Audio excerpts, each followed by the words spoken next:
إن الحمد لله نحمده ونستعينه ونستغفره ونعوذ بالله من شرور أنفسنا ومن سيئات أعمالنا من يهده له فلا مضل له ومن يضلل فلا هادي له واشهد أن لا إله إلا الله وحده لا شريك له واشهد أن محمدا عبده ورسوله صلى الله عليه وعلى آله وأصحابه والتابعين ومن تبعهم بإحسان إلى يوم الدين وسلم تسليما كثيرا يا أيها الذين آمنوا اتقوا الله حق تقاته ولا تموتن إلا وأنتم مسلمون يا أيها الناس اتقوا ربكم الذي خلقكم من نفس واحدة وخلق منها زوجها وبث منهما رجالا كثيرا ونساء واتقوا الله الذي تساءلون به والأرحام إن الله كان عليكم رقيبا يا أيها الذين آمنوا اتقوا الله وقولوا قولا سديدا يصلح لكم أعمالكم ويغفر لكم ذنوبكم ومن يطع الله ورسوله فقد فاز فوزا عظيما أما بعد فإن أصدق الحديث كتاب الله وخير الحدي حدي محمد صلى الله عليه وعلى آله وسلم وشر الأمور محدثاتها فإن كل محدثة بدعة وكل بدعة ضلالة وكل ضلالة في النار. Ma'asyiral ikhwah sidang Jumat rahimani wa rahimakumullah. Melanjutkan materi khutbah sebelumnya berkaitan bagaimana patokan, bagaimana dawabit, bagaimana al-ma'alim, rambu-rambu ibadahnya para as-salaf, ibadahnya Rasulullah, ibadahnya para sahabat, para tabi'in dan para imam-imam. Di antara patokan adalah mereka dalam beribadah tujuannya adalah dalam rangka ingin masuk surga dan agar selamat dari azab api neraka. Para ulama mengatakan al-gharadu fi al-ibadah huwa dukhulul jannah wa najatu minan nar. Jadi tujuan ibadah para salaf adalah agar masuk surga. Tujuan ibadah agar kita terhindar, selamat dari azab api neraka. Oleh karenanya Allah dalam Quran banyak menyuruh kita beribadah agar kita berlomba untuk menuju surganya Allah. Allah Ta'ala mengatakan, sabiqu ila magfiratin min rabbikum wa jannah.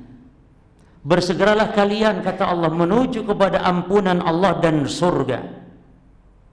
Maka di sini isyarat bahwa ibadah kita memang harus bertujuan ingin masuk surga. Karena sebagian orang-orang sufi, sebagian orang-orang tarekat itu mereka melarang, tidak boleh kalau ibadah tujuannya surga, karena itu katanya ibadah yang ingin pamrih. Maka para jemaah sekalian, kalau ingin pamrih tapi pamrihnya dari Allah, ini dianjurkan. Beribadah kita penuh dengan roja, beribadah kita penuh dengan harap. Demikian ibadah para anbiya dan para rasul, dan ibadah kita karena takut, khauf. Maka prinsip ibadah kita ahli sunnah wal jamaah adalah dengan 3 rukun. Yang ibadah dengan didasari rasa cinta kepada Allah, ibadah didasari rasa harap kepada Allah, dan ibadah didasari rasa takut kepada Allah subhanahu wa ta'ala. Maka tidak boleh kita beribadah hanya cinta saja tanpa ada harap, itu surganya Allah, tanpa ada rasa takut, yaitu azab neraka Allah subhanahu wa ta'ala. Oleh karenanya para jemaah sekalian, Para salafus saleh, diantaranya para sahabat, kalau bertanya kepada Nabi tentang sebuah amalan, mereka bertanya, ya Rasulullah, dullani ala amalin. Ya Rasulullah, tunjukkan saya kepada amal yang amal itu yudkhilunil jannah, yang amal itu memasukkan aku ke dalam surga. Maka Nabi pun mengatakan, diantaranya Nabi bersabda kepada Abu Umamah Al-Bahili, kata Nabi, fa'alaika bisaum fa innahu la mithlalah. Maka perbanyak kamu puasa, dengan itu engkau masuk surga. Karena puasa adalah ibadah yang tidak ada bandingannya. Maka ibadah kita berjamaah dasari karena berharap surganya Allah, berharap ridha ampunan Allah, berharap rahmat Allah. Jangan hanya dasar cinta saja. Maka sebagian para salaf mengatakan, man abadallaha bil mahabbati faqat fahuwa zindiq. Siapa yang ibadah dasarnya cinta saja, maka dia orang-orang zindiq. Zindiq yang dimaksud orang-orang tarekat, orang-orang sufi yang telah tersesat dalam jalan Allah. Lalu man abadallaha bil khawfi faqat fahuwa haruri, ay khariji. Siapa yang ibadahnya hanya takut saja dasarnya kepada Allah, maka dia orang-orang khawarij, orang-orang haruri, aliran sesat. Lalu man abadallaha bi ar-raja'i faqat, dan siapa orang yang ibadahnya hanya harap saja dasarnya, maka fahuwa murji, maka mereka adalah orang-orang murji'ah. Namun man abadallaha bil mahabbati wa bir raja'i wal khaufi fahuwa sunniyun muwahhidun.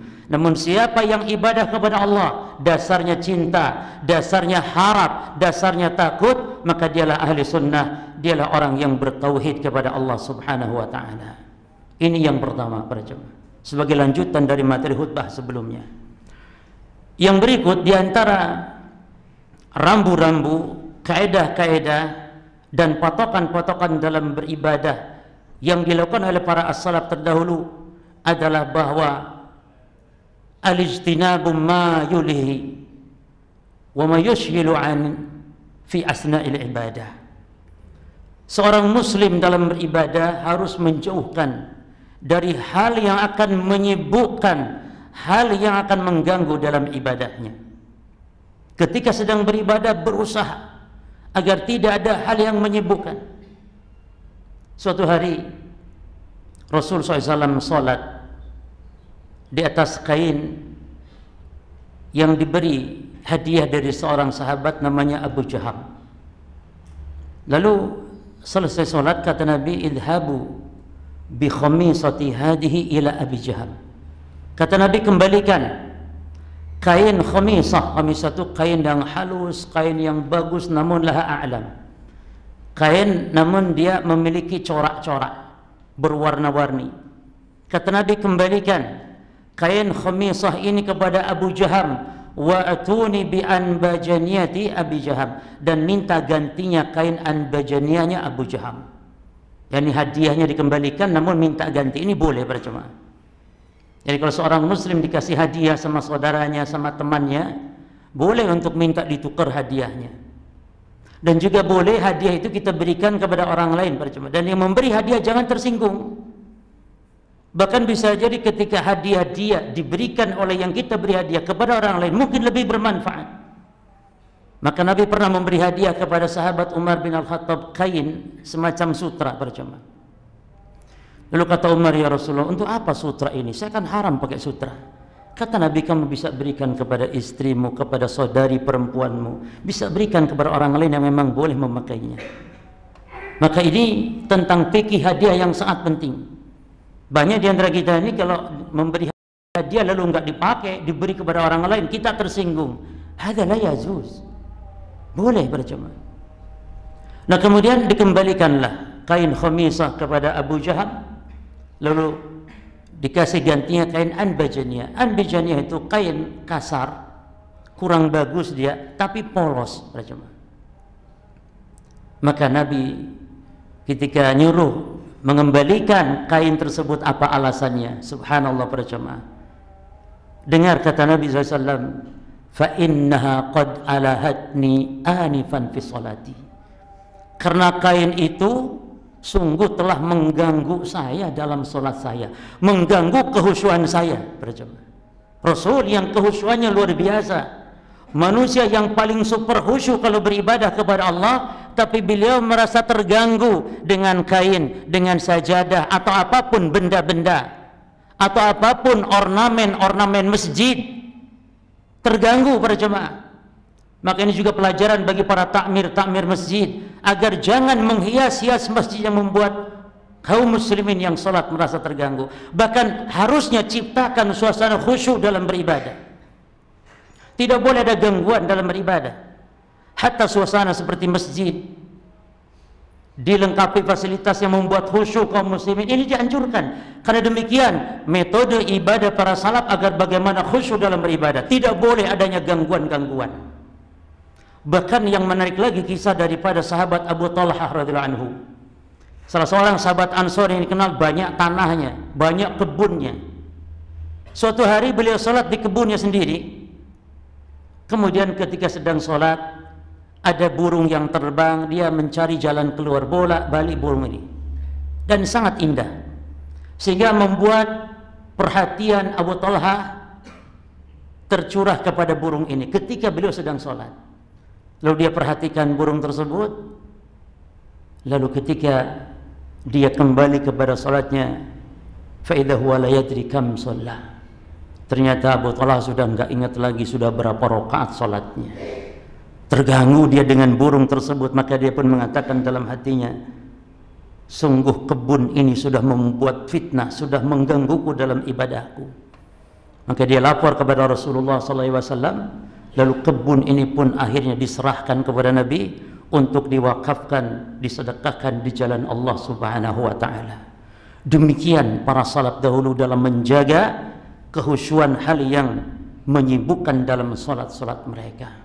Aqulu qouli hadza wastaghfiruha li wa lakum wa li sa'iril muslimin min kulli dhanb fastaghfiruhu innahu huwal ghafurur rahim.